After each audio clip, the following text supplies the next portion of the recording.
जय श्री हरि विष्णु। दोस्तों, आपका मेरे चैनल में स्वागत है। आज हम आपको बहुत ही रोचक शिक्षाप्रद कहानी लेकर आए हैं, जो कि तेनाली राम की कहानी है, अरबी घोड़े। तो आइए सुनते हैं।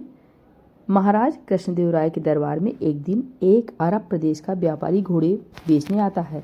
वह अपने घोड़ों का बखान करके महाराज कृष्णदेव राय को सारे घोड़े खरीदने के लिए राजी कर लेता है तथा अपने घोड़े बेच जाता है। अब महाराज के घुड़साल इतने अधिक घोड़े हो जाते हैं कि उन्हें रखने की जगह नहीं बचती। इसलिए महाराज के आदेश पर बहुत से घोड़ों को विजयनगर के आम नागरिकों और राज दरबार के कुछ लोगों को 3 महीने तक देखभाल के लिए दे दिया जाता है।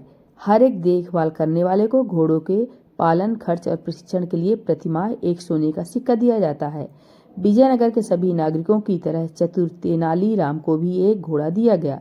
तेनाली राम ने घोड़े को घर लेकर आ गए। पिछवाड़े एक छोटी सी घुड़साल बनाकर बांध दिया और घुड़साल की नन्ही खिड़की से उसे हर रोज थोड़ी मात्रा में चारा खिलाने लगे। बाकी लोग भी महाराज कृष्णदेव राय की सौंपी गई जिम्मेदारी को निभाने लगे। महाराज नाराज न हो जाएं, उन पर क्रोधित न हो, कोई दंड न दे, इस वजह से सभी लोग अपना पेट काट काट कर भी घोड़े को उत्तम चारा खरीद कर खिलाने लगे। ऐसा करते करते 3 महीने बीत जाते हैं। तय दिन सारे नागरिक घोड़ों को ले जाकर महाराज कृष्णदेव राय के समक्ष इकट्ठा हो जाते हैं, पर तेनाली राम खाली हाथ आते हैं। राजगुरु तेनाली राम के घोड़ा न लाने की वजह पूछते हैं। तेनाली राम उत्तर में कहते हैं कि घोड़ा काफी बिगड़ैला और खतरनाक हो चुका है और वह खुद उस घोड़े के समीप नहीं जाना चाहते हैं। राजगुरु महाराज कृष्णदेव राय को कहते हैं कि तेनाली राम झूठ बोल रहे हैं। महाराज कृष्णदेव राय सच्चाई का पता लगाने के लिए और तेनाली राम के साथ राजगुरु को भेजते हैं। तेनाली राम के घर के पीछे बनी छोटी सी घुड़साल देख राजगुरु कहते हैं कि अरे मूर्ख मानव, तुम इस छोटी कुटिया को घुड़साल कहते हो। तेनाली राम बड़े विवेक से राजगुरु से कहते हैं कि क्षमा करें, मैं आपकी तरह विद्वान नहीं हूँ। कृपया घोड़े को पहले खिड़की से झांक कर देख लें और उसके पश्चात ही घुड़साल के अंदर कदम रखें। राजगुरु जैसे ही खिड़की से अंदर झांकते हैं, घोड़ा लपक कर उनकी दाढ़ी पकड़ लेता है। लोग जमा होने लगते हैं। काफी मशक्कत करने के बाद भी भूखा घोड़ा राजगुरु की दाढ़ी नहीं छोड़ता।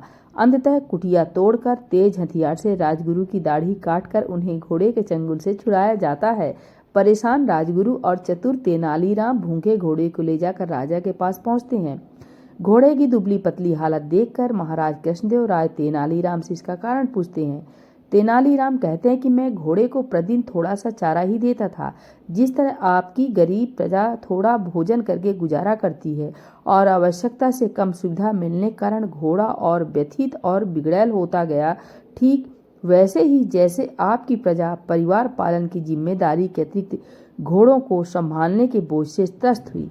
राजा का कर्तव्य प्रजा की रक्षा करना होता है, उन पर अधिक बोझ डालना नहीं। आपके दिए हुए घोड़े पालने के कार्य आदेश से घोड़े तो बलवान हो गए, पर आपकी प्रजा दुर्बल हो गई है। महाराज कृष्णदेव राय को तेनाली राम की यह बात समझ में आ जाती है और वह तेनाली राम की प्रशंसा करती हुए उन्हें पुरस्कार देती है।